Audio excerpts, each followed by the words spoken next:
प्रणाम। उपलब्धियां कब किसके कहाँ दामन से जुड़ जाएं ये कुछ कहा नहीं जा सकता है। आज पूरा देश कारगिल विजय दिवस को कहीं ना कहीं उत्सव के रूप में मना रहा है। मनाना भी चाहिए, होना भी चाहिए ये, क्योंकि भारत जो भूमि का नाम है वह भूमि सैनिकों के रक्त से सिंचित यह भूमि है। और एक गीत सभी को याद होगा, ऐ मेरे वतन के लोगों जरा आँख में भर लो पानी, जो शहीद हुए हैं उनकी जरा याद करो कुर्बानी। आज वक्त वही है, आज दिन भी वही है। 26 जुलाई 2026 में हम ज़रूर हैं, लेकिन 26 जुलाई 1999 अगर याद करें तो आज भी रोम रोम सिहर जाता है। मैं आज जिनसे आपको रूबरू कराने आया हूँ वो कोई आम इंसान की तरह हम सभी के बीच रहते हैं, लेकिन वो कोई आम इंसान है नहीं। प्रणाम, मैं दिया लखनऊ से सूरज आप सभी का हृदय से स्वागत और अभिनंदन करता हूँ। कारगिल की लड़ाई में अनेकों शहीदों ने अपनी शरीर की आहुतियाँ दी, यज्ञ में, उस हवन कुंड में आहुति दे दी अपनी। आज उसी यज्ञ की आहुति से, समिधा से बचे हुए वीर हमारे साथ हैं। श्री जितेंद्र सिंह जी हमारे साथ हैं, जिन्होंने 26 जुलाई 1999 कारगिल का युद्ध लड़ा। बहुत बहुत स्वागत है सर, बहुत बहुत अभिनंदन है दिया के इस यूट्यूब चैनल पे।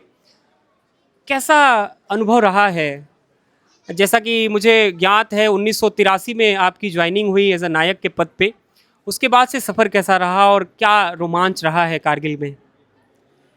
मैं आर्मी में 1983 में ज्वाइन किया था। उसके बाद जगह जगह पोस्टिंग होते होते 1997 में हमारे यूनिट जो है कारगिल पहुंची थी।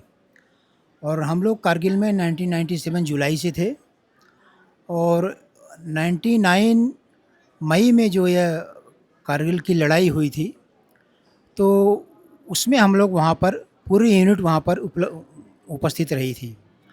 और वह यह जो कारगिल की लड़ाई थी बहुत ही कठिन लड़ाई थी। हम लोग पहले क्या था कि दोनों देशों के बीच में कुछ समझो ऐसे थे कि अपनी पोस्ट छोड़ करके गर्मी में वो सब पीछे चले जाते थे ठंडियों में, और हम लोग जो है पीछे से वापस चले आते थे, ताकि ठंडी का जो खर्च वगैरह देश की सीमाओं पर होता था वो बचा जा सके। लेकिन 99 में क्या हुआ कि हम लोग तो पोस्ट छोड़ करके पीछे आ गए, जब बर्फ़ गिरने लगी तो। लेकिन वो लोग अपने पोस्ट छोड़ करके पीछे नहीं गए, हमारी खाली पोस्टों को उन्होंने कैप्चर करके उस पर बैठ गए। जब 99 की गर्मियों में हमारी सेना जब वहाँ पहुँची पोस्टों को, अपने पोस्टों के पास, तो देखा कि वहाँ पर पाकिस्तानी बैठे हुए हैं, और उन्होंने ऊपर से फायर किया, जिससे कि हमारे कुछ सैनिक जो है उसमें शहीद हुए थे। उसके बाद भारतीय सेना ने ऑपरेशन विजय लॉन्च किया, और पूरी जितनी चोटियाँ उन्होंने वापस ली थी उसको लेने के लिए क्रमबद्ध तरीके से पूरा प्लान बनाया गया कि किस तरीके से इन चोटियों को हमने वापस लेना है। कारगिल लड़ाई बहुत कठिन थी, क्योंकि चोटियों पर वो लोग बैठे हुए थे और नीचे हम लोग थे। नीचे से जाकर के उन चोटियों को वापस लेना बहुत ही, ये दुनिया का सबसे कठिन युद्धों में से एक युद्ध था। हालांकि एक सीमित वर्ग में युद्ध था, लेकिन बहुत ही कठिन लड़ाई थी ये। लेकिन इसमें हमारे एयरफोर्स ने, हमारी आरटी ने, सब ने बहुत ही अच्छा सहयोग किया, हर ग्रुप ने सहयोग किया। एयरफोर्स ने बम्बार्डमेंट कर करके उन चोटियों को, जो पाकिस्तानी बैठे थे, उनको ख़त्म किया, उसको न्यूट्रलाइज किया। आरटी के जो अपने बोफोर्स गोले थे, बोफोर्स गन थे, इन्होंने बहुत अच्छा काम किया। जबकि हम लोग के पास भी 105 LFG गन थी, और हम लोगों ने भी दराज, सैनिकुंड, काक्सर, बटालिक, हमारे यूनिट इन चारों सेक्टरों में वहाँ पर डिप्लाई थी।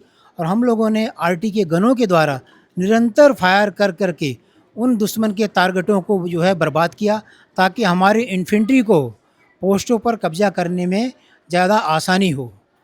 और यही करते हुए हमारे गुजरात का भी एक सैनिक था, जुगल किशोर भाई, मात्र 2 वर्ष सर्विस थी हमारे गन एरिया में ही।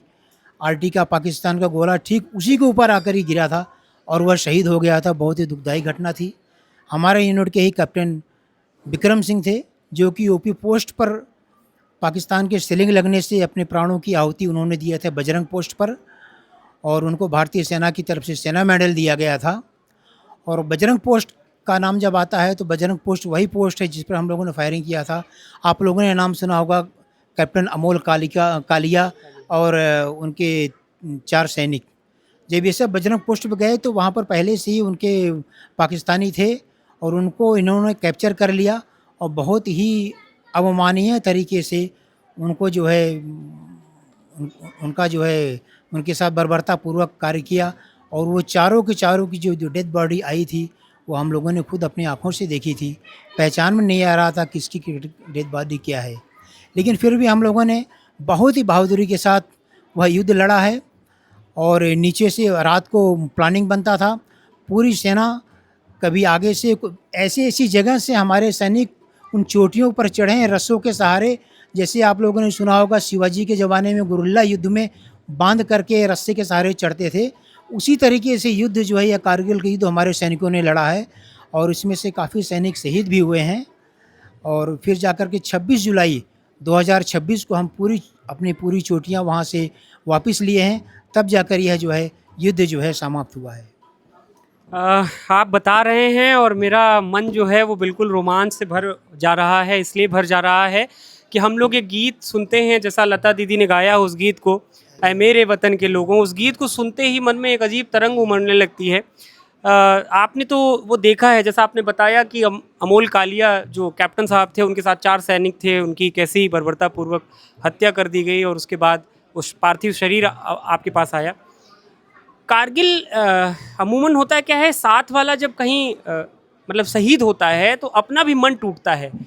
उस मन टूटन में कैसे अपने आप को संभाल लेते हैं आप सेना के लोग? मन टूटता है थोड़ी देर के लिए, उसके बाद जो देशवासियों का जो सहयोग मिलता है पत्र के माध्यम से, जो हौसला अफजाई होती है, हज़ारों लाखों पत्र देशवासियों ने भेजा है और रेडियो के माध्यम से वहाँ जो हम लोग सुनते थे और उसके माध्यम से जो हौसला अफजाई हम सबका होता है और सब लोग एक साथ होते हैं। मोमेंटो तो एक ही होता है कि जिस काम के लिए हम आगे बढ़े हैं उसको जो पूरा करके ही वापस लौटना है।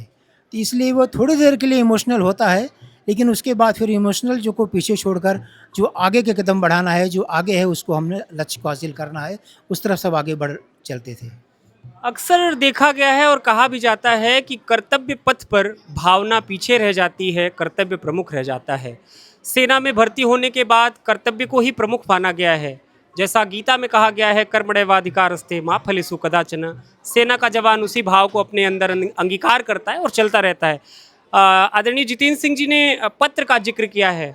मित्रों, मैं बहुत खुश हूँ और बहुत रोमांच से भरा हुआ हूँ कि दिया लखनऊ को ये सौभाग्य प्राप्त हो रहा है कि उस समय, उस दौर में जो पत्र प्राप्त हुए थे आदरणीय जितेंद्र सिंह जी को, वो पत्र हमको उपहार स्वरूप मिले हैं। वो पत्र हम सभी को संरक्षित करने के लिए एक धरोहर के रूप में मिल रहे हैं। मैं पहले तो हृदय से शुक्रिया, धन्यवाद आपका अदा करना चाहता हूँ पूरी दिया लखनऊ की ओर से। दूसरी बात चाहता हूँ कि इसमें से एक पत्र जो कक्षा 5, कक्षा 8 और कई सारे बच्चों ने लिखा है, उसमें से एक पत्र आप ये पढ़ करके हमें सुना दें, ताकि ये जो संदेश है वो सब तक पहुँचे, लोगों तक पहुँचे और लोग इस संदेश को जाने, समझे, सुने कि उस समय की क्या भावुकताएं थीं लोगों की। उस समय हज़ारों पत्र जो है देशवासियों से हमें प्राप्त होते थे। उसमें से एक पत्र मैं यहाँ पर पढ़ना चाहूँगा। 30 साल, लगभग 26-27 साल पुराना पत्र है ये।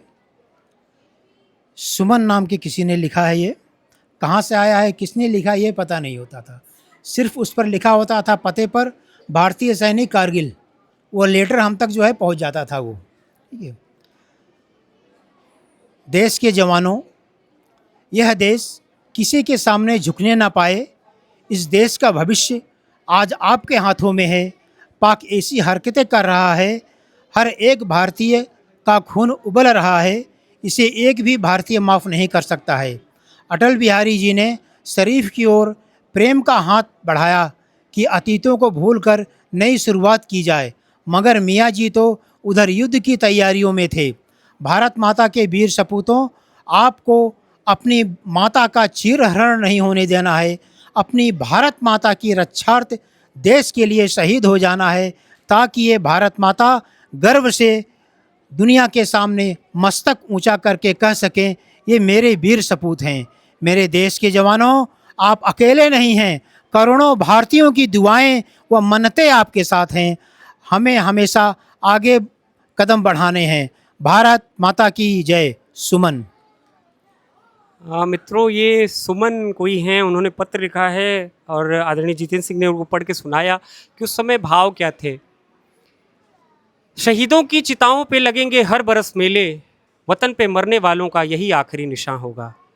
मैं इस बातचीत के लिए बहुत शुक्रिया अदा करना चाहता हूं आपसे कि इस व्यस्ततम समय में, आज चूँकि कैंटोनमेंट में आपके कार्यक्रम लगे हुए थे और लगे हुए हैं अभी भी, तब भी आपने हम लोगों को बातचीत के लिए बुलाया और समय दिया। इस हेतु आपको बहुत बहुत धन्यवाद।